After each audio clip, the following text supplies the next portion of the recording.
You wanted the best. You've got the best podcast, the hottest podcast in the world. The Chris Voss Show, the preeminent podcast with guests so smart you may experience serious brain bleed. Get ready. Strap yourself in. Keep your hands, arms, and legs inside the vehicle at all times, because you're about to go on a monster education roller coaster with your brain. Now, here's your host, Chris Voss. Hi, folks. Chris Voss here from the ChrisVossShow.com, the ChrisVossShow.com. Hey, we're coming here with another podcast. We certainly appreciate you and that guy over there and that young lady over there. All of you folks, we just appreciate you guys tuning in. So thanks for being here. We've got, of course, always the most brilliant authors. What we do is we put in the Google machine brilliant authors, really smart people, and then we just bring those folks to the show. It's pretty darn amazing how it just keeps happening over and over again. But that's a little trick, so don't tell anyone.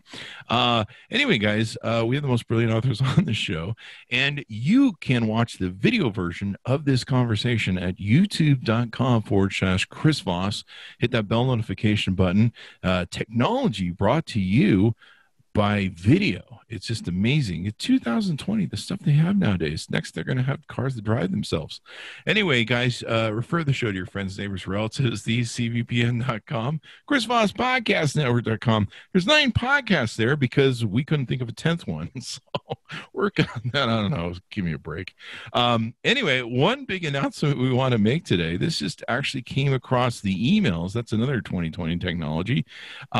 The Chris Voss Show and all the 9 podcasts are on Amazon Music. You can go to music.amzn.com and our bloody podcast is up there. Holy crap. So next time you're just shopping for junk on Amazon, you can listen to the music of the podcast, and I don't know, I'm going to shut up and get on with the show. Anyway, guys, we have a most brilliant author. I'm really excited to have this gentleman on because what he's written is an extraordinary piece of work and follows the theme of everything that we've been doing. His book is American Rule: How a Nation Conquered the World but Failed Its People. This barely just came out September 15th of 2020. His name is Jared Yates Sexton. He is an author and political analyst whose work has appeared in the New York Times, the New Republic, the Daily Beast, Newsweek, Politico, and elsewhere. He is the author of 3 books of short fiction, a novel, The People Are Going to Rise Like the Waters Upon Your Shore, a story of American rage, an examination of the 2016 presidential election, The Man They Wanted Me to Be, Toxic Masculinity and a Crisis of Our Own Making, a dissection of American masculinity. Maybe it should be a vasectomy, I don't know.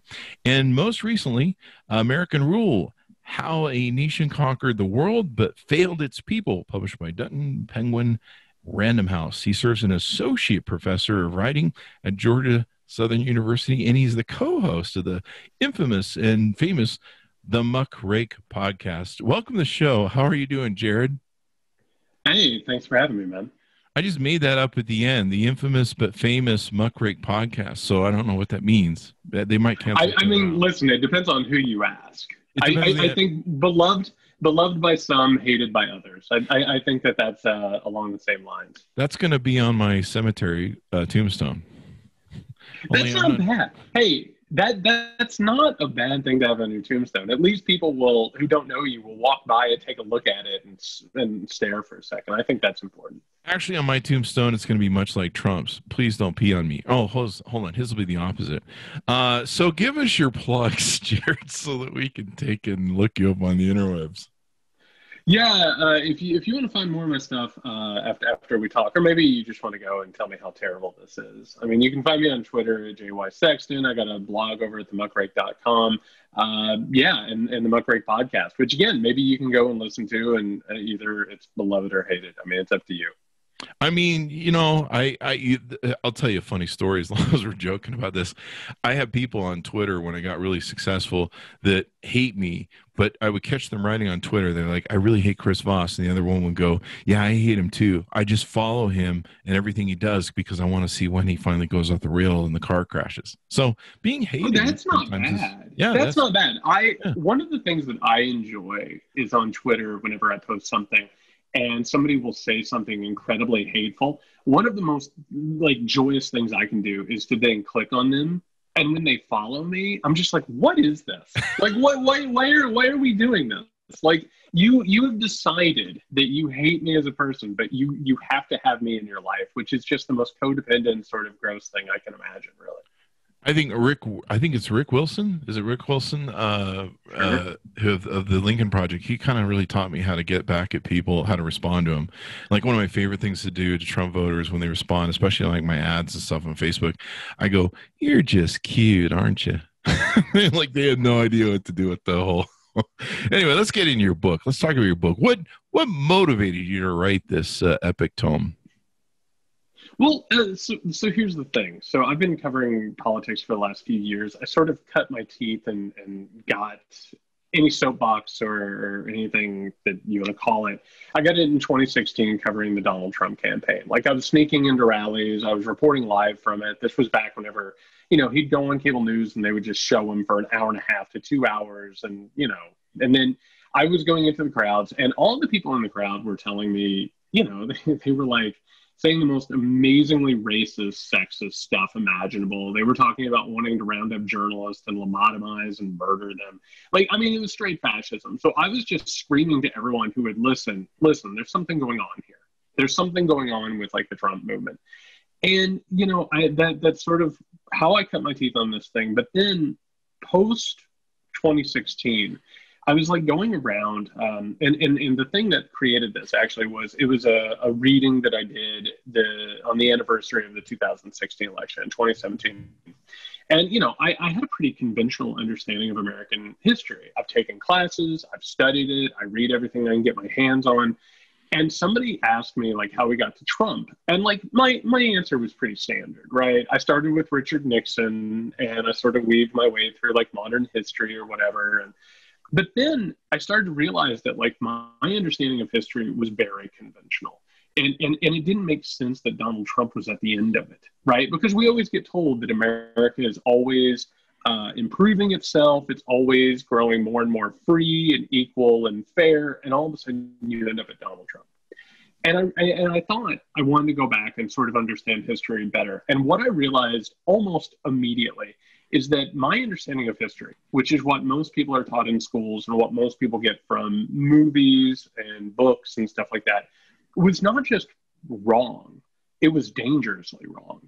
I didn't understand how America had actually gotten to this point. And the more that I started studying it, the more that I realized that American history and the idea of American exceptionalism are not just not true, but they're actually weaponized myths. They're probably the most devastating weapon that has ever been created this side of a nuclear bomb. And it has allowed America to not only craft itself as the hero of the world, but to really hide a lot of the really insidious things it's done and a lot of the fascistic authoritarian movements in its country. And I realized that I had to try and destroy it. I had to try and dismantle the weapon, so to speak, and try and figure out exactly what's going on. Because the problem is that fascists are very happy to use mythologies and false histories to, empower themselves. So I realized I had to go after that. Maybe skipping a little ahead and we'll fall back. But who are those people that are trying to weaponizing it? There's a lot. There's a lot of people. So for instance, I think we have a real problem in this country of trying to offer what I call silver bullet explanations, right? The one thing, right? What is the Illuminati? Right. So a lot of people are like, okay, well, Donald Trump is doing this for this reason, and the people around him are just evil trying to do this stuff. It's not true. There are a lot of interlocking interest around the Donald Trump administration and American politics. Donald Trump, first and foremost, is just interested in stripping America bare and selling off the parts. You know, he's interested in taking what's supposed to be for the public good and turning it into an engine for corruption. That is his main thing. It's what does it for him. But he's also surrounded by a few people. There are corporatists who are really interested in getting rid of any regulation whatsoever and creating what you would call like a hyper-capitalistic libertarian paradise. I mean, there's a reason Elon Musk wants to create a kingdom on Mars, right? Then you have another group of people that you would call dominionist. They're people who are religious to the point where they literally either want to hasten the end of the world, like an apocalyptic battle, right? Or they want to create a theocratic regime in which Christian values are imposed on literally everyone, right? These would be the handmaid. Yeah, these are the Handmaid's Tale people, you know. And then finally, all of these things, and this is actually a big part of modern American history, there are a lot of white supremacists and white extremists who support Donald Trump and work around him who are interested in creating an ethno-state in America, which is a white-dominated, white supremacist state, which America has been. But it's Stephen Miller. And they're looking to not only protect that, but they're looking to escalate it. So you have a lot of different interlocking puzzle pieces here. Yeah, it's quite extraordinary what you've talked about in the book and stuff that we've had on the show for the Chris Voss. I had every now and then I'll have an author say to me, they're like, "Are you designing this like whole theme that's been going through the Chris Voss of different authors and stuff?" I'm like, I don't know. No, we just pulled like a lot of these authors. In fact, white Christian nationalism and stuff that you've talked about in the book is they submitted their book manuscripts back in 2019. They had no idea we would. I think they kind of saw a little bit, but they had no idea it would be kind of this cataclysmic thing. Well, one of the authors. Well, I'll just say. Good. Well, I just want to give context on that. Like, to give an idea of why I wrote this book is because there are problems that have been. I always say this in every appearance I can possibly do. Donald Trump is a symptom. He's not the disease. There has been something wrong with America, a lot of things wrong with America for a very long time that I will tell you, experts have been yelling about, but they don't get the audience or the attention that they deserve, right? And actually, a lot of Americans right now, this is one of the reasons why those authors are finding audiences, is because a lot of Americans right now are waking up from a dream, right? This myth of America. And all of a sudden, it's becoming very clear that America is not the America that we thought it was, right? There are actually a lot of people who are like, oh my God, like, what is this? What is this country? Why is it failing the way that it is? And so you're exactly right. There are people who are like pulling back the curtain, and it's suddenly becoming very clear to a lot of people that this thing is actually a nightmare. So I think that's an important thing, is we're at a moment where we have to reconsider. We have to have a great reconsideration about what America is and what it's been, because we're on the precipice of something really bad. And if we don't reconsider and if we don't reconfigure in a big, big way, it's going to get worse. So I think that's one of the reasons why those authors have particularly not just been on your show, but are saying the things that they are right now. The city on the hill idea, of course, has roots around the beginning of America, right? So when America is actually founded, there's a lot of weird things that kind of take place that I wasn't completely aware of. Like, for instance, I didn't know that the people who framed the Constitution didn't have the authority to write a Constitution. They were actually supposed to revise what the Articles of Confederation. And James Madison's like, screw that, let's write something new. And everybody's like at the Constitutional Convention, which wasn't a Constitutional Convention. And they're like, we're not authorized. And they're like, doesn't matter, let's do it. So on top of that, one of the interlocking parts is that religion in America starts to unite Americans behind this idea, right? That they are somehow or another chosen, that they are a shining city on the hill, right? And that actually helps create a place where America could break away from Great Britain and start to form its own nation and its own society, right? So we've always had like this weird dance with faith. And in fact, you have a lot of people who weren't even particularly religious, the founding fathers. They were more deist, right? They were more the idea that the universe might have been created by a disinterested, watchmaker, so to speak. But they were more than happy to use religion, right? They were more than happy to say that America was a ordained country or an inspired country. And then eventually So were they using this as a marketing ploy then? Absolutely. To say, hey, let's get away from England, and here's our, it's kind of like build the wall, or abortion's bad sort of thing. So I didn't know this because actually, I like, this is the kind of stuff that we don't get taught, right? Like when we're actually taught in like schools about the founding, it sounds like the Declaration of Independence happened on a Monday and the Constitution happened on a Wednesday, and it all bang bang. It was actually years and years and years. And you also don't know what the makeup of the colonies are when this happens. It's actually about only 30% of Americans at that point were interested in declaring independence. 30% were basically loyal to England, had no interest whatsoever in declaring independence. And then there was a large group of people who were just like, I don't know, I don't really have an opinion on this. Sounds like America. And so it does, exactly. It totally does. And so what ends up happening is the revolutionaries, and here's the thing that we have to point out. The revolutionaries weren't just people who were inspired, right? It's not like they received a vision from God that they should but that's what they tried to say it was, right? They talked about how God inspired this revolutionary mindset. No, they had so much money that they were going to make if they declared a revolution, right? They were shippers, they were makers, they were being harmed by taxes and by this oversight from the Kingdom of England. So these people start a revolution, and eventually they do this constitution, which, by the way, just to let you know, also advantaged white, wealthy, slaveholding men, right? Like we not only women didn't even come up in the Constitution. Yeah, they couldn't vote or not anything. once. Yeah, they were just over here. Then meanwhile, all of these wealthy elitists, right? They're having one conversation after another about how you can't trust people, like poor people. Anybody who doesn't own land should not be allowed to vote or hold power, and only wealthy people are responsible, right?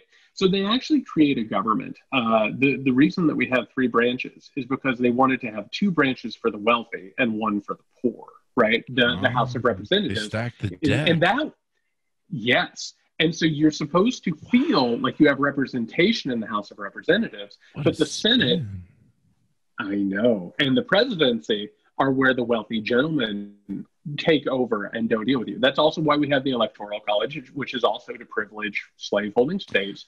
And we give the southern states more representatives because of slaves. And we go ahead and we say white men are better than black men, so that's a problem there. So then when eventually they're trying to sell this to everybody, and by the way, tell me if this sounds familiar. So I have you ever talked about QAnon on here at all? Yeah. Yeah. Oh, okay. We'll talk about it.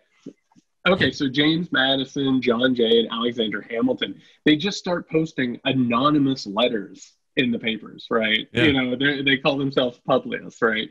They don't even sign their actual names. It's just some secret, figure. And the argument that they make is this. Yeah, it was probably a coup d'etat. But you know what? If you don't ratify this Constitution, I'm telling you, America's going to fall apart. And those Native Americans in the forest are going to come for us. They're going to kill us. So you better ratify this Constitution. So it's the exact same thing that we see now. It's just a continual paranoia. And then, by the way, they're like, it's also inspired by God. So America, they use it as a marketing tool to get people to ratify the Constitution. And then throughout the history of America, every time America does something that is inherently evil, whether it's genocide, slavery, or, later on with Reaganism, we go to hypercapitalism. It's always based on the idea that we are carrying out God's will. And the Reagan thing gets incredibly weird. That's where I start talking about the idea of the cult of the shining city, which is something that I don't think most people understand. Yeah, we talked about that on several different authors. I mean, Reagan just finds that. I think he finds it through someone else, but he finds that line, and he just weaponizes it like you talk about. And I have a great story about that, by the way. Yeah. About where he gets the shining city. Okay. So how Fox News and the right holds up Ronald Reagan like he's some kind of Christian warrior. He's not a Christian. He's not even really religious. He's an occultist. He's obsessed with psychics and astrologers, right? He's actually passing on classified information to his psychic so he can get advice from her. Okay. I remember that. In the 1950s, when he's an actor, he's going to so many New Age parties and lectures, and he comes across a dude named Manly P. Hall. And if you want to get your ears blown back, go look at Manly P. Hall, everybody, because this guy is fascinating. So Manly P. Hall is basically the Alex Jones of his day. And he's giving like all these lectures where he's like, listen, America is God's chosen country, and it was created by generations upon generations upon generations of secret societies, right? And including Atlantis, by the way. Don't think for a second that Atlantis doesn't play into this and this idea. The sunken right? city in the ocean? Yes. And I'll tell you who buys stock in this idea, and that is Ronald Wilson Reagan. He loves it. He loves this idea. And actually, this goes back to your original question. Manly P. Hall tells him a story. He says, I have heard from learned men that at the Declaration of Independence, the revolutionaries were not going to sign it. They were terrified. And then an angel appeared, an angel of God, and told all of them, you must sign this, right? And so here's the thing. Reagan, who was kind of a dullard, let's be honest. He's an actor. I mean, they're not. Yeah, he's an actor. And so he loved people, it. Usually. And so here's the crazy thing. That story was written by a guy who was actually Edgar Allan Poe's best friend. And he just writes mythologies, like these popular fictions that he doesn't even pretend are real. Manly P. Hall thought it was real, sold Ronald Reagan on it, and Ronald Reagan then starts quoting this legend at all of his speeches. And he starts talking about that we are a shining city on the hill. And because the evangelical right was desperate for political power, they merged with Reagan and they used this occultish myth. And suddenly the Republican right in America starts like becoming engrossed in this cult of power, which is based around this completely false mythology. And that's where we really start to see conservatism, I believe, rise out of Reagan. You know, we went through the Stephen Miller book, Hatebringer, went on in the 80s when California used to be really red, and Reagan's racist attacks on Mexicans and stuff, which he, you know, vaulted with that shining city on the hill crap, turned California blue. But, you know, then he just took it to the White House and went whole next level with it. Yeah, and here's the great thing. Tell me if that sounds familiar. Reagan didn't like to work too much. He didn't really like to hang out in the Oval Office too much. He also wasn't a detail guy. He wasn't interested in policy. He didn't read his briefings. In fact, for the really important briefings, they had to turn them into movies and cartoons for him. Sounds like somebody else we know. Yeah, it sounds a little bit like it, right? So Reagan, though, wasn't interested in actually being the president. He just wanted to be the pitch guy, right? It's the same thing he did for GE, which is he just went around the country talking about how great America was, and that's what he loved. Well, meanwhile, all of these conservative institutions, particularly think tanks, right? They hand him like an instruction manual, and they're like, here's what you need to do. Here's how to do it. And it's all based on these policies that he didn't understand, that he then goes and he becomes the pitch man for these hyper-capitalistic libertarian ideas, right, that, you know, are all about tax cuts, and by the way, he raised incredible deficits. Like, everybody wants to talk about conservatism. He raised incredible deficits the entire time. Talk about small government guy. He put government in everything. The only thing he did is he kicked homeless, mentally ill people out into the streets and created a homeless crisis. And he got rid of every sort of, support net that anybody had ever had. And meanwhile, he escalates things with Russia until we're to the point of a nuclear war. So you actually have a situation, unfortunately, that really mirrors what you have with Trump, but he's been so lionized by right-wing media that people have been worshiping a total mythologized Reagan that has no basis in reality whatsoever. Yeah, and it's interesting to me. And this, and so you talk in the book about American exceptionalism. James Baldwin may have referred to it as the lie, although some of it was mixed with our issues with racism and stuff. And one early story that really stood out to me is you talk about the Mound Builders, and I think it was Andrew Jackson who pushed that idea, and how it kind of started us down this pathway of where it gave us an excuse to be just the worst people on the planet, really. Oh, the Mound Builders thing. I have to tell you, so there were certain points in writing this book where, and again, it was like I had a basic understanding of history, right? Like that like I could have taken you from the beginning of America to where we are now and just told you the conventional story, right? There were times where I would uncover stuff, and this Andrew Jackson Mound Builder thing blew my mind. Like, I had to go for a walk, man. So Andrew Jackson, so the genocide of the Native American people, like, there's a poor misunderstanding of it, right? And the reason that it happened for a large part was real estate. They wanted their land, right? And a lot of, like particularly wealthy Southerners wanted the land of Native Americans, and Andrew Jackson wanted to give it to them. Well, Andrew Jackson was an absolute madman. I mean, he actually, when he was in the War of 1812, right? He actually like holds New Orleans captive as a dictator. And like, he actually like executes people and arrests like these journalists and stuff. And he gets completely wiped out. And eventually, he actually steals a native child out of the dead arms of a casualty of a battle, and then raises that kid. Like, he's a madman, right? So he becomes president, and he starts talking left and right about how Native people are just terrible and they need to go away. And eventually he buys into this thing called the Mound Builder conspiracy. So there are all these mounds around North America that are like these structures, right? And they were very, very popular in the 19th century because they started getting found and people start talking about them, and they're sort of advanced structures. Well, they're so impressive that racist, white supremacist Americans do not believe that Native Americans could have made them, right? Because they're so-called savages and primitives. So all of a sudden they create this conspiracy theory that obviously white people made these. And obviously there were white people on the North American continent before the Native Americans. And then the Native Americans came over and massacred them.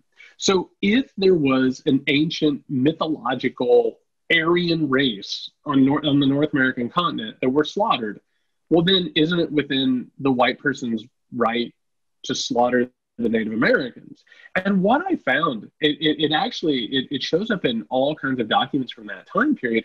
Andrew Jackson talks about it and alludes to it in his State of the Union. He buys into this thing. And I'll tell you, actually, it had been widely proven false. Initially by Thomas Jefferson. Thomas Jefferson like digs into one of these mounds. He's like, no, this is a Native American structure. But Andrew Jackson's like, no, absolutely. This is a mythical race of Aryans who did this. And so we create this mythology. It has no basis in reality whatsoever. And it's one of the reasons why Jackson and all of the people that were of his mindset felt good about, carrying out a genocide. That was this period where we have just an absolute institutionalized genocide of the Native American people. And here's the thing. It's not just that we're wiping out the Native American people.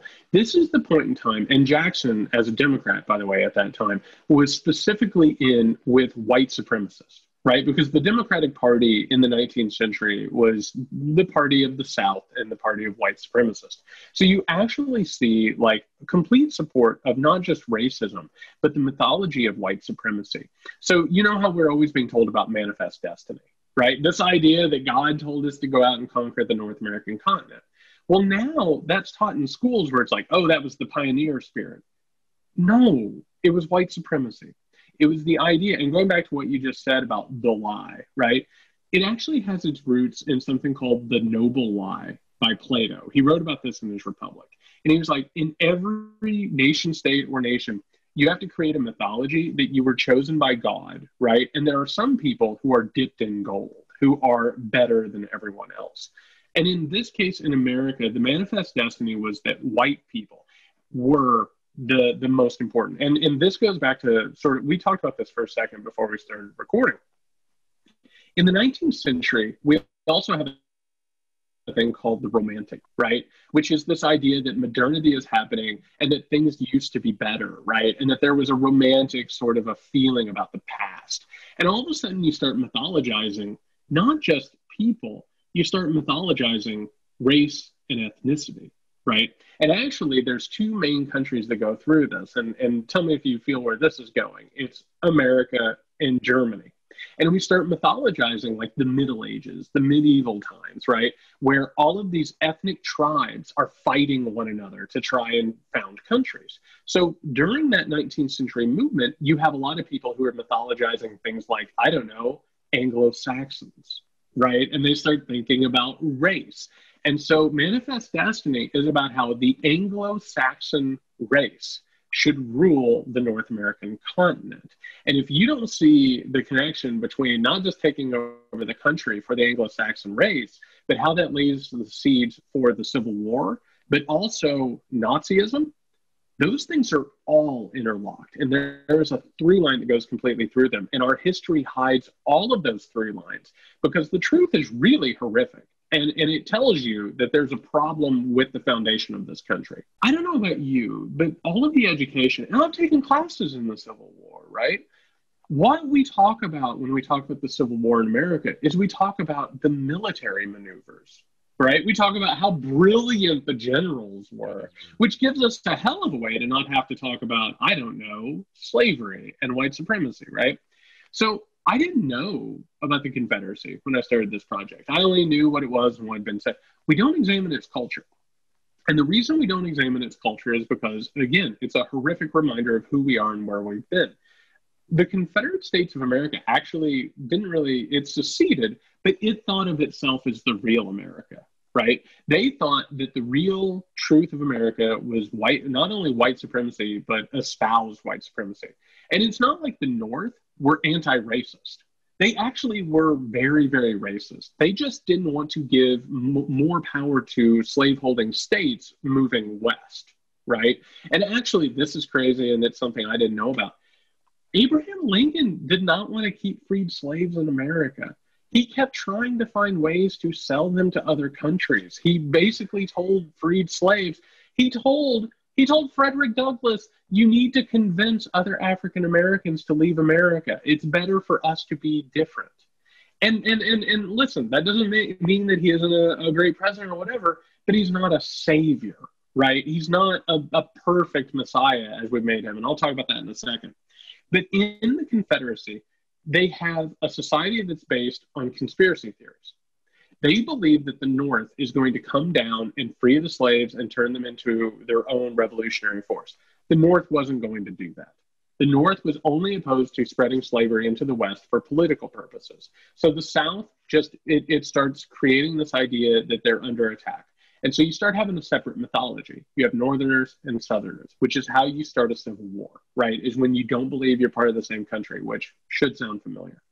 Well, the South also believe in the idea of a godly, ordained, white supremacist country. It was a theocratic, religious dystopia, right? They preached that God wanted this. And actually, you want to talk about people like Jerry Falwell, Pat Robertson, other people like that, they're actually neo-Confederate preachers who believe in white supremacy and all of the accompanying political stuff. But the South, again, like we don't really talk about this either, the majority of people in the South were not slaveholders. But the people in the South who were incredibly powerful and wealthy used slavery to create an artificial lower class to keep poor Southerners, poor white Southerners from revolting from the aristocracy, right? So it's like this big giant mess that we don't even understand. And it actually reflects so much of what we've seen. And what we end up doing is we create this story that was actually pushed by Woodrow Wilson at the turn of the 20th century, where all of a sudden we start talking about the idea that Civil War solved racism and Abraham Lincoln died for our sins. And we create this religious mythology that is just like the Holy Trinity of Christianity. You have George Washington, the father, right, the founder. You have patriotism, which is the Holy Spirit, and you have Abraham Lincoln, who is the Messiah and the martyr and the son. And here's a fun fact. Well, it's not fun. I feel bad for Abraham Lincoln because he got killed. So Abraham Lincoln gets shot on Good Friday. He gets shot on Good Friday, and he dies. No, it wasn't on purpose. It just so happened. So he gets shot on Good Friday, and then he dies the next day. They have a thing called Black Easter, right? Which is the day that the country mourns Abraham Lincoln. Here's the thing. Already you are celebrating the resurrection of your dead Messiah, right? All of the churches in the country start showing like Jesus and Abraham Lincoln right next to one another. And they turn him into a religious icon. It's exactly the same religious, civic sort of religion that we've had for this whole time. And we believe that he died for the sin of slavery and it's washed away. This is why the white nationalists and Donald Trump are always humping Abraham Lincoln so hard. That They totally love explains it. it. Well, because if the sins of racism have been washed away, then there's no such thing as racism anymore, Yeah. right? And so what are you complaining about? And it keeps you from being able to even talk about the idea of racism because we already dealt with that sin. And then the other thing you alluded to before we went to the Confederacy stuff is Nazism and the rise of that. And again, they went through the same sort of thing with Nazism. And kind of what we're going through right now, and I guess we'll talk about that eventually too. But they went through a real bottom in Germany because they'd been totally destroyed with the First World War. Everybody had beaten them up, taken all their money. They were having to pay reparations. Their economy was in shambles, and so it gave rise to from that bottom for Hitler to rise, and that's almost where we went with Trump. Well, there's a couple things to examine with this. And unfortunately, the only story that we tell about World War II and fascism is that we defeated it, right? We're the heroes. We don't even have to examine it anymore. So a couple things that are really upsetting and disturbing about all of this. Number one is that fascism happens when a power that believes itself to be ordained or chosen. Because Germany thought, based on World War I, that they were a chosen country, that they were a superior group of people. Well, obviously they weren't superior because they lost this war, right? And they were humiliated and they lost power. Fascism is the use of that nationalized myth of exceptionalism. And when it starts to fail, the question then becomes, well, I thought we were special. How did we lose, right? And so fascists, what they do is they say, no, that mythology is correct. You've been betrayed. And somebody in this country has betrayed us. And there's a group of people, and it's almost always the Jewish people, right, have manipulated them and they've created this plan. It's a great betrayal. And it's also a supernatural battle between good and evil. That's a different story. But here's the thing that we don't talk about with fascism. So America actually has its own fascistic movement in the early 20th century. We get really hyped up on eugenics. We actually have like widespread eugenics. Thousands of people are sterilized here. Actually, a lot of those laws are still on the books, right? Forced sterilizations. We also have this burgeoning philosophy of white supremacy in America. And we have a lot of people. We have we have books called like The Passing of the Great Race or The Rising Tide of Color Against White Supremacy, right? Shit. And by the way, those authors are bestsellers, but they're also advising the President of the United States and Congress. Now, was this Woodrow Wilson or who was this? No, Woodrow Wilson, by the way, was a disgusting white supremacist. At that point, no, he really is. He really was. Bad. Like Princeton or whoever it is, got to pull their name off that thing. Oh, Woodrow Wilson, listen, I don't know if people know this, but Woodrow Wilson actually authored a bunch of Southern apologist histories, right? That eventually got turned into Birth of a Nation, which is like just white supremacy pornography. So eventually America is sterilizing all kinds of people. We have these authors and philosophers of white supremacy who are like helping author our immigration laws, right? Well, guess what? They hop on a ship and they head on over to Germany. And they are celebrated like heroes. They're meeting with Hitler, they're meeting with Himmler and Goebbels. Meanwhile, they're advising their eugenics program. They're like sitting there and they're giving their laws. They base their eugenic laws on our laws.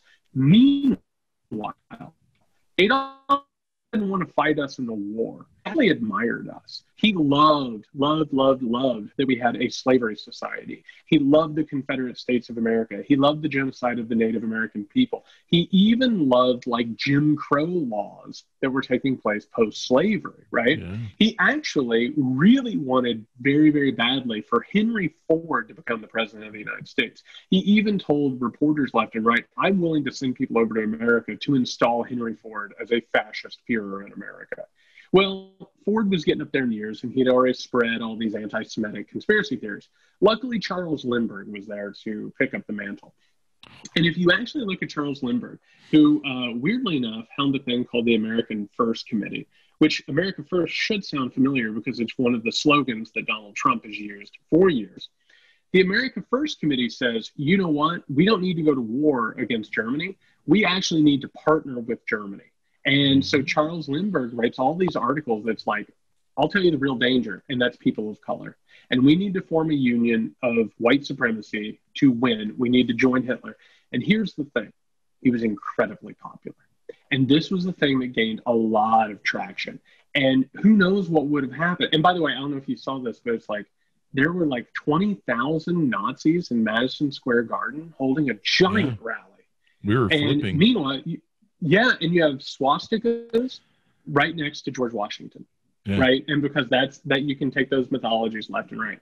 And meanwhile, we don't know what would have happened if Pearl Harbor hadn't happened, right? Like if we hadn't been attacked and brought into the war that way, there's no telling what this fascistic movement would have become, because there were multiple movements in America that were fascistic that were gaining a lot of steam and popularity, particularly during the Great Depression, because you had a lot of people out of work who needed something to be passionate about and something to be militant about. So that's when fascism was gaining power here. You know, you talked about, and I remember reading about this. This is quite extraordinary to realize that Henry Ford wasn't the great guy that everyone thinks he was. He was an incredible racist. Can I tell the story about Henry Ford? I love it. Well, it's terrible to say I love this story because I get excited about history and how bizarre it is. Okay, so I assume the people listening have heard of the Protocols of the Elders of Zion, right? This is like the conspiracy theory that Jewish people are controlling the world, and it's what motivated. I thought it was aliens, but yeah, I'll get you. Well, I mean, listen, hey, they're a stand-in, Chris. They're a stand-in. They're standing for they're working for the aliens. I love my Jewish friends. No, they're awesome. A lot of these people actually talk about aliens, but they're actually metaphorical stand-ins for Jewish so-called puppet masters. Oh. So I love this story because it's so bizarre, but it's also terribly tragic.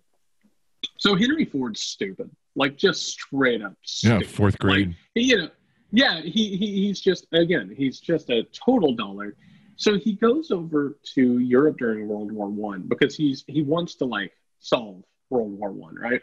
So he's on the way to World War I on this steamer ship, and somebody just says to him in passing, "You know why this war is happening, right?" He's like, "Why?" And they say, "The Jews." And Henry Ford is just like, "Oh yeah, absolutely, that's why it's happening." So he starts researching these anti-Semitic conspiracy theories that are total forgeries. They're not real whatsoever. And Henry Ford starts using all of his power and wealth to start printing and reprinting these documents. He popularizes them all throughout America, all through Europe, catches Adolf Hitler's eye. And actually, this is weird. Of the few portraits that are in Adolf Hitler's office, one of them is Henry Ford. Because Henry Ford was one of the people who, quote unquote, opened Hitler's eyes to the problem of so-called Jewish manipulation. We create so many fucking monsters, man, with our bullshit. Oh, and by the way, real quick, dumb side story. The Protocols of the Elders of Zion, which is the document that all of this anti-Semitic conspiracy theories are based on, is actually a forgery. It is a plagiarized document. It's a stolen text that is based on a play, a comical play called A Dialogue Between Machiavelli and Montesquieu in Hell, that is actually about political manipulation by, you guessed it, white people. It's a projection of white supremacist manipulation paranoia. Damn, man, it's just so insidious. Like, I remember reading about how I believe Henry Ford started shipping them engines and crap, didn't he? I know that Britain did, and it was a big issue with I forgot his name.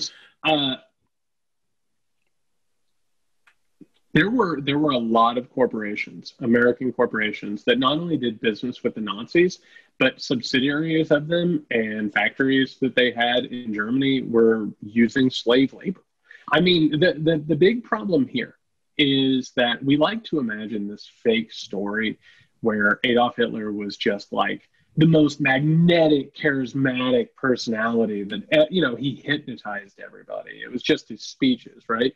But he was actually egged on by a lot of corporations and a lot of really wealthy people. He could not have taken power if the media members and the industrial leaders of the world had not seen a benefit, because hyper-capitalists and corporations love authoritarianism. They would love to get past voting. They would love to get past the point of liberal democracy and democratic elections. Because if you do that, if you're in league with an authoritarian, it doesn't matter how many hours people work or if people die on the job, because it's in the pursuit of a shared goal. That makes complete and utter freaking sense. It's easier to do business with one guy than have to try to do business with the whole government, because you just go to the guy and go, hey, let's do some dirty deals. I know Coca-Cola was doing business with them. I think some pharmaceutical companies, but I think the same thing I believe was going on that Churchill opposed was the English were doing the same thing. They were literally selling them the engines and parts and stuff. And Churchill's like, what the hell is going on? And they literally gave them the pieces that they end up attacking them with. Well, and by the way, if you want to talk about how history repeats itself, right? So let's move forward by 50 years. Let's go to the first Iraq war, right? So we go over and we start bombing the hell out of Saddam Hussein, and we're fighting a war against Iraq. Well, Iraq was our ally. We gave them all of their weapons. We fought a war where all of the guns and all of the machinery and all of the technology firing back at us was stuff that we had either given to them or sold to them. It's a continual cycle. And the problem is that our history is so whitewashed and it's so fabricated that we're unable to understand that this stuff is a continual cycle that just keeps on happening. And to go off of your point, the idea of dealing with one person or the idea of dealing with a government that has been more or less taken over, right? That's what we're looking at now. And I want people to get this. When we're talking about a Facebook, because I keep seeing these articles and it's like, is Mark Zuckerberg a secret Republican? No, these people they're not Democrat, Republican, they're not left, they're not right. They're actually what I call post-political. They don't care if they're dealing with a Democrat or Republican or left or right or blue or red. They want to get beyond elections. They want to get beyond politics. And whoever helps them, they're more than happy to do it. Right now, it just so happens that Mark Zuckerberg makes more money from people on the right than he does on the left. If it was switched, he would be right there. So what we're dealing actually with is a group of people who don't care about you or me or what happens to us or nations. Nations are dead for them, and they've been dead for them for decades and generations. Going back to those corporations you were talking about, they don't care about war. They care about what happens with their bottom line. They're not patriotic. They are not dutiful. They are not responsible in that way. They're interested in profit. It's just amazing how the American public doesn't realize this. They just don't get it. They're just like mice and rats that just go, oh, what did they tell me to do at the convention?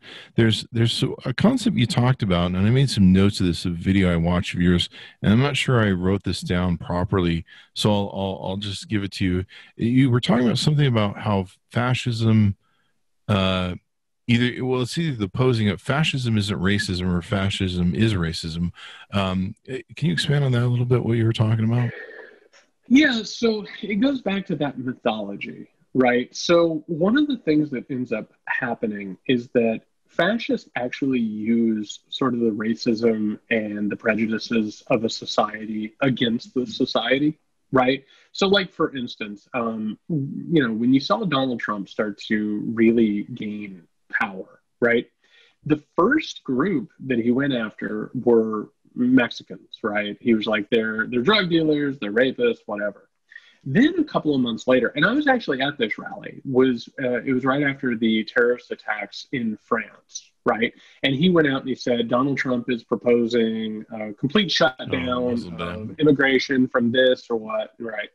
And then all of a sudden it was, Muslims, right? And then a couple of weeks later, it was immigrants, and then it was caravans, and then it was people at the border, and then there for a while it was Chinese people, it was Asians, right? It's whatever they can find at the moment. It's a vulnerable population, and there's a really predictable cycle with this.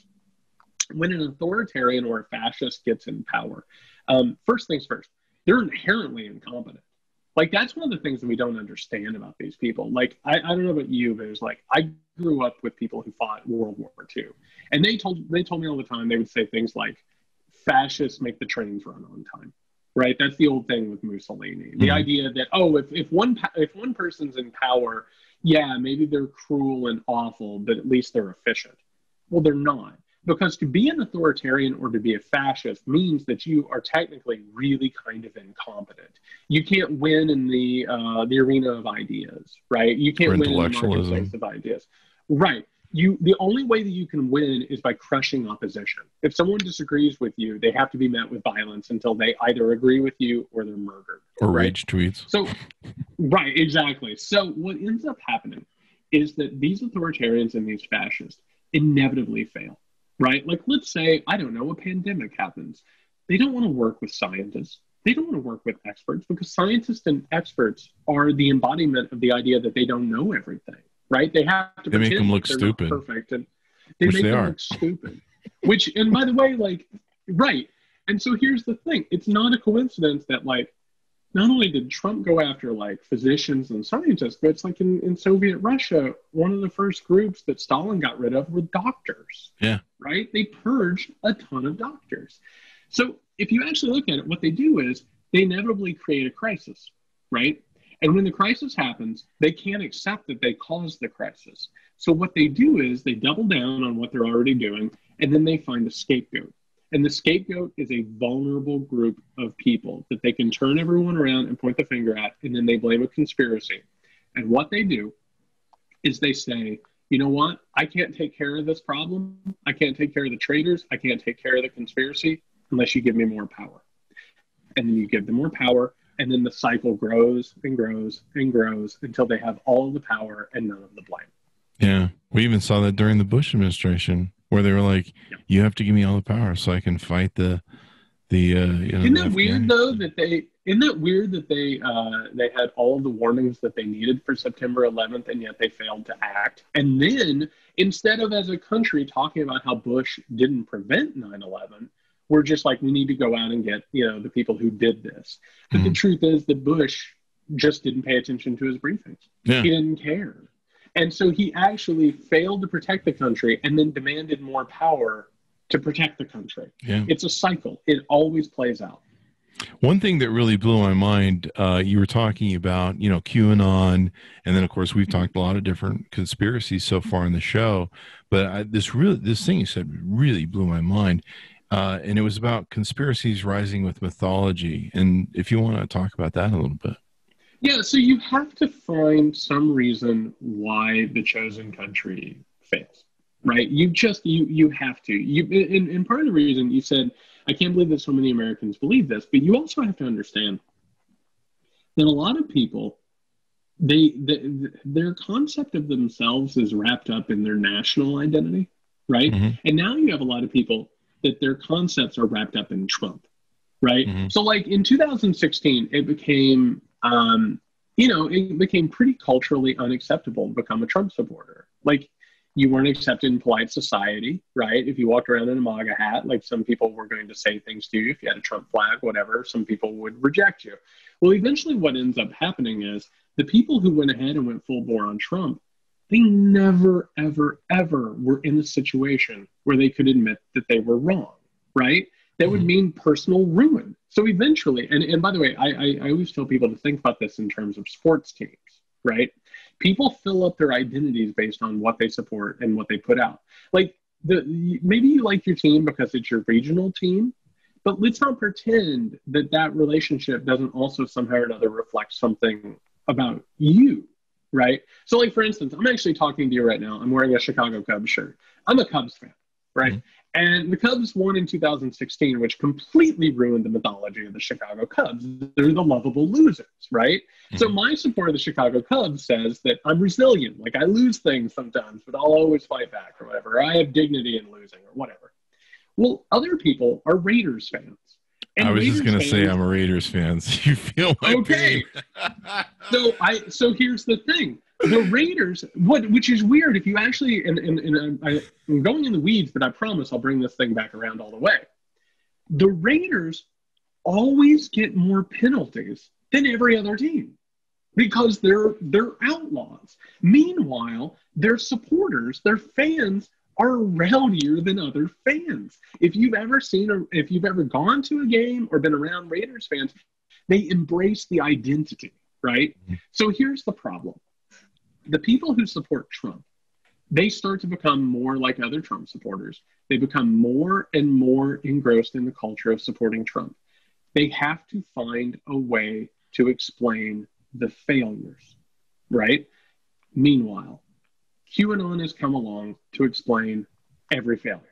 It has taken everything that Donald Trump has ever done, and it has laundered it and turned it into a brilliant maneuver by a messiah of mankind. It is a cult. It's a cult because what it does is it takes the cult leader and it completely explains everything that they've ever done through a lens in which you never have to consider if you've done something wrong or if the country's in trouble. So that's where these conspiracy theories come from. And they always originate from people who don't have power and they don't have an understanding of how power works. Like the New World Order conspiracy theory, it actually is about the global market. It's about the global economy, but it's really hard to understand the global market and the global economy. It's a very complicated study. Well, it's much easier to say there are people in dark rooms who have decided to ruin America and they're out to get us. And that's where the conspiracy theories come from. It's because people like simple fucking answers because they want to educate themselves because they're lazy and stupid, maybe. Or they don't even have the language to start to understand it. You know what I mean? So like, for instance, I was raised up, I call it the cult of the shining city. I was raised up in a household where Christianity was taught alongside New World Order stuff, right? We were being taught that Satan was out to get us and that there were, shadowy rooms of people who were out to get us. The New World Order is Christian apocalypticism plus global economics. And it's been this shorthand mythology that has continually told people that anything they don't agree with is evil. Right? Because it's not like people who disagree with you do it in good faith. They're doing it because they're part of a cabal. They're part of a conspiracy. They're out to get you and get your children. And so those ideas are reptilian level stuff, right? That is like the most base thing. And if you actually look through the history of the world, that has always existed and it's always been successful. And one last thing, and I promise I'll let this go. I've been doing research right now for a new project. And I'm actually right now, I'm relearning the history of Western civilization. I'm back in ancient Rome, right? And before Christianity was legal, back when they had to like practice in the dark, right? Underground and in hidden churches. Do you know what the Romans said about Christians? They said that Christians sacrificed babies and drank their blood and abused them and got magic powers from them. And I'll tell you what happened. When Christianity took over the Roman Empire, they immediately started saying about Jewish people that they ate babies, they drank their blood, they abused them for magical powers. It's been the same story for millennia. I was wondering why someone invented that, and evidently they didn't invent it. They're just replaying the record. It's from the very beginning, and it works every time. I just said Jesus Christ. That was ironic. It was interesting. I made friends with Warren Sapp for a while on Twitter, and I asked him once. I go, man, how come the Raiders just have so many penalties? Like, what the F? They like lose games based upon the stack of penalties. He goes, that's the way we're taught, man. We just taught to you cheat, you do everything you possibly can, which is like a metaphor for the Trump administration, I guess. Well, and I want to point this out because this is one of the great mysteries that explains what's going on. That doesn't go. You're not going to see this on CNN tonight, right? Like this is a conversation you can't have on CNN because we're deep in the weeds at this point, and we're like 50 some minutes in on it. The whole truth is that Americans in particular, everybody is like this. Every human's like this, but Americans are especially like this.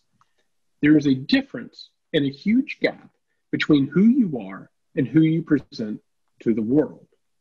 And when you don't understand the difference between who you actually are and who you present to the world as sort of like your character or your avatar, there's a problem, right? And so actually what you see with Trump people, and this is also the basis of fascism, what you actually see is a bunch of people who are terrified and they feel powerless and they feel scared. And so what they're doing is they're overcompensating, right? They're being overly aggressive. They're pretending like they're stronger than they are. And so what ends up happening is that gap between, and by the way, this goes for Donald Trump too.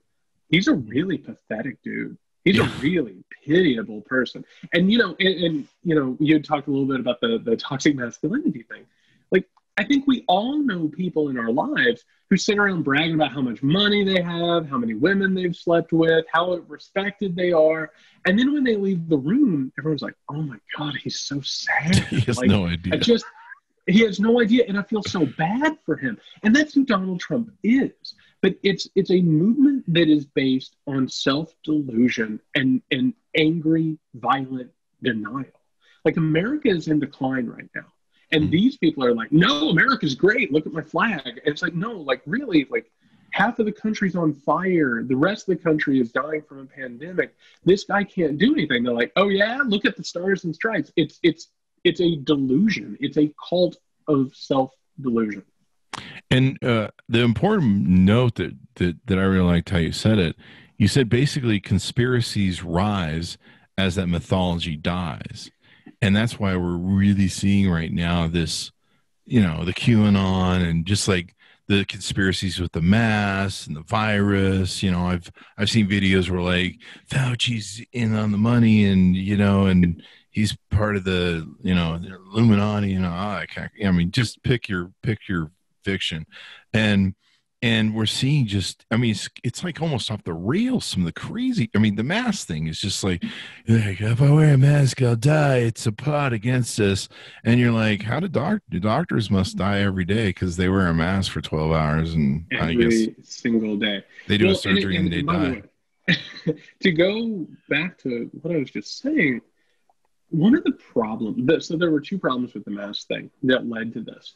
One is the fact that a lot of men are terrified to show weakness, and wearing a mask says, I'm worried about something. You know what I mean? Like, I thought there was a missed opportunity to make mask wearing like masculine. Put skulls on them. Fashionable. Just put skulls on them left and right. Get a bunch of Harley masks out there. But I think Donald Trump could have a gold mask. That's his thing. Oh yeah, he would have loved it. But the second thing is, from the very beginning, I don't know if you remember this, they were like, well, don't wear masks because they're in short supply and they won't protect you. The problem here is it's about protecting one another, and America is about radicalized individualism, right? Like, oh, if I wear a mask, it helps you. Well, no, like, screw that. I'm gonna do what's good for me or whatever. And then we have to face facts. And this goes back to your main question. America is a failing state right now. Yeah, we are. It can't help anyone. Like, inherently in the main itself. Well, yeah, exactly. So like, okay, here's the sad, streamlined truth that we've been dancing around this whole time. We've spent all of our money on a national security state. We have redistributed wealth from the people to the national security industrial complex, right? We're talking weapons manufacturers, we're talking a bunch of think tanks, wars, all of that. We've spent all of our money in political and social capital on this hegemony project, right? And it failed. The forever wars, Iraq, Afghanistan, they bled us dry, and everyone around the world now understands that America was trying to control everything in the world. We've now reached a point where so much of our budget is spent towards that. We can't pay for education. We can't pay for infrastructure. We can't pay for healthcare. And our basic, I mean, it's been the last few years. Our life expectancies are going down, right? Suicides are going up. Unemployment's going up. We've now reached this point where we can't fight the pandemic. By the way, global climate change and the catastrophe that's coming from that, we can't even agree that it's a real thing, right? And we're all on fire. Yeah, and we're all on fire. California's the orange skies, and we're just like, I'm not sure. Right, and here's the damnedest thing. We could have made so much money off of global climate change. We could have just, oh my God, we could have put out so much industry. You know what I mean? Like creating every alternative method. I mean, our gas companies, and by the way, our gas and oil companies knew it was real. They knew in the 1980s it was real, and they were figuring out how to profit from it. We've now reached the terminal point of the American project. We're a failing state. The only thing a failing state can offer its people is violence. It can't help them. It can't make their lives better. And so it puts them down via violence. So here's the question. Are we going to pull up out of the tailspin, or are we going to explode like a dead star that, explodes under its own weight? Trumpism says we explode in a rageful moment. And I have to tell you, this is the unfortunate truth. Trumpism is not isolated. It's neo-fascism. And neo-fascism is on the rise around the world, right? Because this economic system is failing. And when these systems go down, you can either figure out an alternative or you go straight into fascism. We've seen that time and time again in world history. We have a big choice to make, and we need to make it fast. Most definitely. I mean, you really nailed it on the head right there, man. You hit it out of the park. I guess in 2008, 2009, we did the right thing. Of course, we had different presidents, George Bush, who wrecked the economy, and then President Obama, and fortunately Biden, who took it back. I remember how bad that time was. That's what I'm like right now. I'm going through everything that I went through in 2008, 2009, where I'm like, okay, get ready, man. It's going to get much worse. One of the things I saw you talking about a show is you've been on a call where there were preachers raising about the Insurrection Act. We've seen William Barr talking about charging American citizens with sedition and different things. Can you expand on that a little bit? Yeah, so and again, this is one of those warnings that I want people to understand. There's a track record of this. When a group that holds power in a country, particularly for generations, and I'm talking about white people here, right? I'm talking about white people again? And they're always doing white this. Christians. I know. So here's what happens. When a power group starts realizing that they're losing power. So in America, and listen, if any white supremacists are listening, I have bad news for you that you already know, which is demographics are changing in this country, right? There's an ascendancy among people of color who have more influence, more wealth, more capital, more political say in what's happening. So what ends up happening is when a power group realizes it's losing control of democracy, they start becoming anti-democratic, right? They start figuring out ways to keep people from voting. Like, I don't know, they disenfranchise them, or they make it to where you have to wait in line for 4 hours to get to a polling place, or they throw out a bunch of disinformation, or I don't know, I live in the state of Georgia. They purge their voting rolls, right? So, and then all of a sudden, if that's not enough, they'll start destroying democratic institutions. They'll start breaking the law. They'll make the law malleable. There's one law for you. There's one law for us. Like, I don't know, maybe it's like a bunch of criminal cronies get arrested and then convicted, but they don't actually go to jail, right? So eventually what ends up happening is you have a point where they can't even hide the anti-democratic ideas anymore. And we have a group of people right now, and I've talked to enough Republicans, and I've talked to people with the Trump campaign. There is no poll right now that shows Donald Trump even coming anywhere near to winning the popular vote. And most of the internal polling says that he doesn't really stand that much of a chance to win the Electoral College, even though the Electoral College is designed to privilege people like Donald Trump through white supremacy. They know that the jig is up. And as a result, they're not actually running for re-election. They're running to undermine faith in elections. And the idea is, if we can't win this election, we either need to steal it or we need to stop it. And that's where we're going with this thing. They're sowing the seeds of it, for sure. And I've seen, like somebody said the other day, one of the voters, the Trump voters, they're like, yeah, if Donald Trump loses, we're going with the militias to Washington and take over, which I don't believe. I know how lazy fucking Americans are, and especially these people. They're just gonna drift back as ghosts in their racist closet. There might be a few outbreaks here and there. I don't see us going to civil war. People are too busy making money, and they got their kids and their fence at home, and their pornography, and their TVs. So I don't see being a big crisis. I think what the biggest crisis is going to be is he's going to fight to retain power. I mean, this is a guy who knows he's probably going to jail after this, because once he leaves office, there's probably a whole lot more investigations that are running. They're going to serve him. And this will probably be our first president to go to jail. My biggest fear is that he won't live long enough, because he's kind of old and having mini strokes and stuff by the time he sees the inside of a prison, he may have passed on. But I will ask this: have you seen his tweets from 2012, the 2012 presidential election? I not specifically that I can remember, but there's been references to it, I think. Okay, so the night of the 2012 election, right, which was Mitt Romney losing to Barack Obama. And by the way, it wasn't close. Like Barack Obama, beat up on Mitt Romney electorally, right? Donald Trump, and by the way, it's not like Donald Trump loved Mitt Romney. I mean, he hated Barack Obama, but he did not love Mitt Romney more than Donald Trump did not love Mitt Romney more than Donald Trump loves Donald Trump, right? Mm. The night of that election, when it was called, he said, we need to march on Washington and start a revolution. Jeez. It's time. This country's been taken over. It's time to take it back by force. Mm. I have to tell you, and I think one of the problems when we talk about what's going on in America, it's when we talk about the idea of there being like a new civil war or civil war-like skirmish. In our minds, we imagine armies in a field. You know what I mean? Like there's a camp over here, and then there's like picnickers, watching this thing. And there's like the day's entertainment. What I'm worried about isn't like widespread civil war.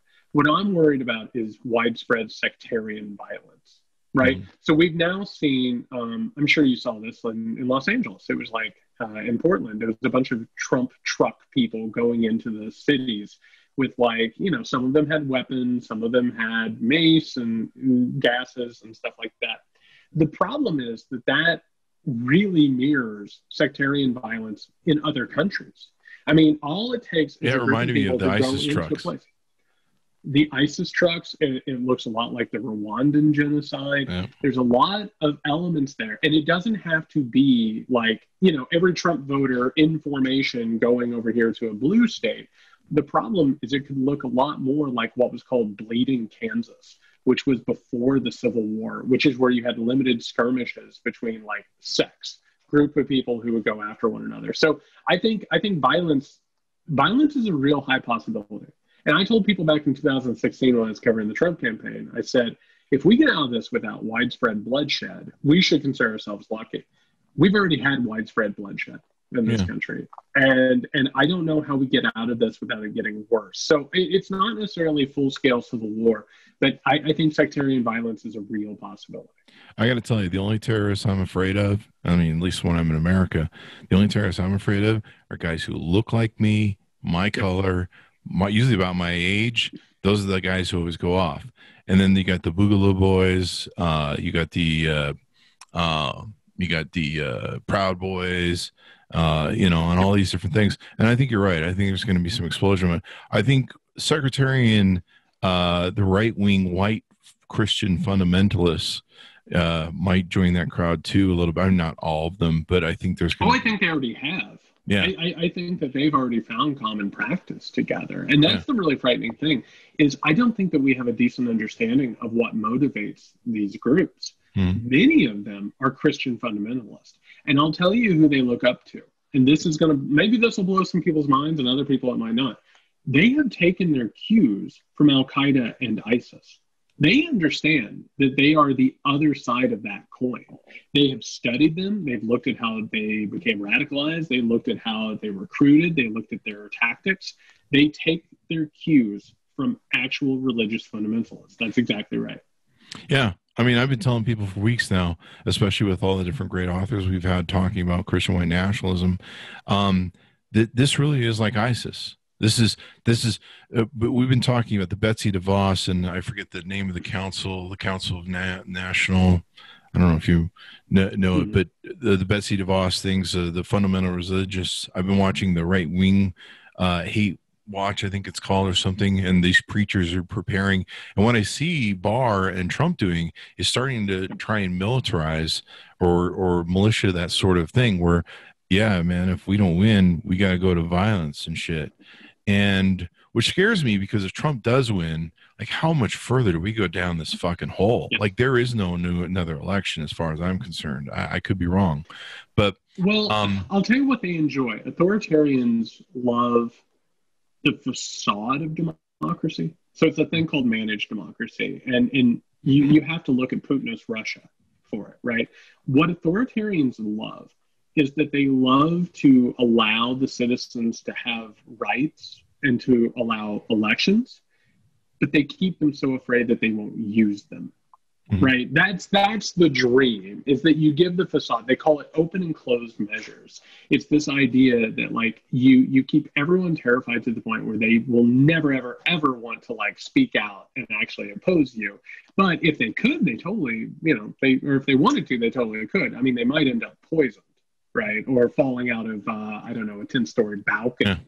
Yeah. But yeah, that's what we're looking at. And I keep telling people, and I know this sounds horrific, if Donald Trump wins or steals the election, we're looking at a future where like an election is between Ivanka and Donald Jr. I mean, that's the kind of thing that we're talking about. We're talking about legacy. Yeah.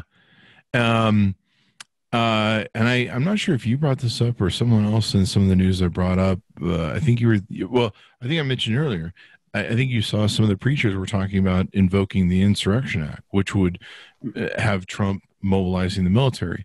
I mean, there's already been talk, I believe, within the military, at least in people that are giving advice and consulting, where they've actually run scenarios of what happens. And it may be that we have like an Egyptian type takeover, or at least where the military has to step in to Donald Trump and go, sorry, bud, we're not going to go against the American people for you. We're going to remove you from office and we'll put Biden in or whatever. And even then, it could go sideways, as you saw in Egypt. It was during the Black Lives Matter protest movement. There was a really, really, really underreported story. And it was while Donald Trump and Bill Barr were, and it was like Tom Cotton was like writing that fascist op-ed in the New York Times. Yeah. It was like, it's time to start killing is basically what that should have been titled. And there was this story that it made the rounds, but it didn't get the attention it deserved, which was that military commanders, the Joint Chiefs of Staff, started sending out memos to soldiers. And the memos said, remember, you swore an oath to the Constitution. Yeah, I remember this. These are not alarmists, right? Yeah. These are not reactionaries. And listen, I got to take a victory lap where I can, because I don't like to pat myself on the back, but it's like there have been a lot of us who have been screaming about this for years. And like the more status quo people were like, yeah, he's an authoritarian, he's a fascist, whatever. And finally, it's like we're in 2020 and they're like, is he a fascist? They're screaming with me now. Yeah, like, it's like welcome bad. I'm like, it's like were you? welcome to the party, everyone. It reminds me a lot of like the people in 2003 who wanted the Iraq War, and in 2008 were like, who could have ever wanted that terrible war? It's like, I see you. I see you. But so the Joint Chiefs of Staff are not alarmists. They're not reactionaries, right? They know that this is a situation. But we have another problem. And the other problem is that white supremacists, particularly in this country, are really interested in power. And so they have flooded the military, all of the branches, and they've flooded law enforcement. Now, does that mean that every military member or every law enforcement person is a white supremacist? No, it does not. But it does mean that you have a lot of people in those ranks. And it goes back to what I was saying about the Civil War idea. I don't think it would be widespread. I don't think that it would necessarily be that. But I'm telling you that there are people in positions of power and authority they're ready to go. And they've been ready to go for a long time. Yeah. For a long time, they've been preparing for this. That one guy who's run the NHS, who was there illegally, technically, according to a judge recently, who was, attacking Portland. Well, this has been an amazing discussion, dude, and hopefully we live to see another day. That, or I'll meet you in the gulag. If we're in a re-education camp, we can talk about the old. Sure, yeah. That'd be great. Yeah, we'll have to, I don't know, do hand signals, because if they catch us talking. Anyway, this has been an incredible discussion. To find out more and read more, go get Jared's book, American Rule, How a Nation Conquered the World but Failed Its People. Anything more you want to tell us in parting, Jared, and give us your plugs too? Well, yeah. So you can find my stuff over at Yates Sexton on Twitter. The Muckrake Podcast is my podcast. I'll just say really quickly, because obviously we got really dark because this thing is bad. It's a terrible, terrible thing. I'm going to hate myself. I like to say this because people keep saying, is there hope? There is hope, because here's the one thing the history tells us. we're like at moments like this, of moments of crisis, they can also be used as moments of hope and change, right? Because if you reach the point of societal and political existential crisis, that means that people are possibly ready for something good to come from it. So what I tell people is this: you need to understand that this is dire, but you also need to understand that you can make a better world. Like we can fix things and get this ship on the right track, but you first have to understand how bad this is. So once you understand that, I think that there's the idea that this could be malleable and that you could change it. So that's what I would leave it with. Yeah. We got a nice little you there at the end. I believe the same thing too. We have to not even make this election close. We have to make it a referendum on the Constitution, democracy, and we have to send this guy packing with numbers so large that they back off and they go, okay, I'm not okay anymore. Right. I'm just. And by the way, we have to run up the score on him. But the other thing that we have to do, and this has been a problem over the last 4 or 5 years, we have to look beyond Trump. Like, your goal to beat Trump is one goal. You also have to say, what do you want to do after Trump? Because I'll tell you what, a sane working country does not elect Donald Trump president, and they don't act like this. This country had problems before him. So getting back to that is not the end game, right? So I always ask people, I'm like, you need to sit down and you say, okay, first we beat Trump. What do you want after that? And if you look past that, I think that we can author a better world. And I think we can like swing that pendulum, and I think we could find something good. But I think you're right. If we can beat him bad enough, there's a possibility that maybe it'll send a signal that we don't put up with this shit. For a certain degree. We seem to, always go back to it. We seem to go through these ups and downs. You can see them in the presidents, I've learned. And one of the sad parts about this is we're going to spend the next 10 years cleaning up this fucking mess, if not longer, rebuilding America's place in the world, just cleaning up. I mean, we're going to spend years with commissions going through all of the corruption and shit we're going to find in the basement of the White House. And that's the best case scenario. That's the best case scenario, really is that we have those commissions. And then hopefully when we're done, we'll remember, like, okay, maybe we should build something better. But yeah, we're at the bottom. I mean, coronavirus really we were really messed up until then, but we were kind of drinking through it. We're like, party on still. Yeah, put on the card. But coronavirus is like, let me show you all your problems. And we're not even at the bottom of that. Yeah. And we're not even at the bottom of that. Like, we're not at the bottom of that. The bottom is until like next year or 2 years. I know how this recession crap goes. We're not even close to the bottom of it. In fact, October is when the PPE runs out and a lot of people get laid off. And then we still haven't, it's just crazy what we got to go through. And even if Biden wins the re-election, which I hope he does, the repair he's going to go through, whatever. So there's that. Anyway, it's not like the extremists are just going to say, okay, the jig is up. Yeah. Right. Like we have a lot of work to do. For sure. We should have you on again. We'll do a part 2 if you want. Because I think one of the other things the religious people are going to love is this was their resurrection, their comeback, the Betsy DeVos takeover, white supremacy, Christian schools, all that sort of shit. We're going to be taking that gauntlet away from them that they thought they had. They're not going to go quietly. I don't know what that means, but they're not going to be happy about it. So let's put it that way. And I think they're going to fight to keep power. I think they are too, because they've been told that to expect an apocalyptic battle. Yeah. And I mean, there's a reason why exceptionalism. Well, I was just going to say, there's a reason why Donald Trump posed in front of a burnt church with a Bible and said he was a law and order president. They have been, and by the way, like, I'm so sorry, I could talk about that for hours. There's a reason why these people have been prepping and hoarding weapons and thinking that they're going to fight the New World Order. They're waiting for a battle, and damn it, they're going to get it. That's the thing about it. I think you're exactly right. This isn't going to be a simple solution. It's all over.